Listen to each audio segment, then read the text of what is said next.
How to fix contacts not showing on WhatsApp. Hello everyone.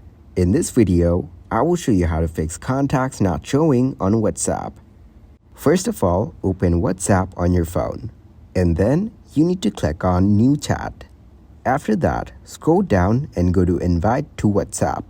Go back and open the settings of your iPhone. Scroll down and open WhatsApp. Turn off the Contacts button and turn it on. That's how you can fix contacts not showing on WhatsApp. Also, check out our video on how to know if someone has blocked you on WhatsApp without texting them.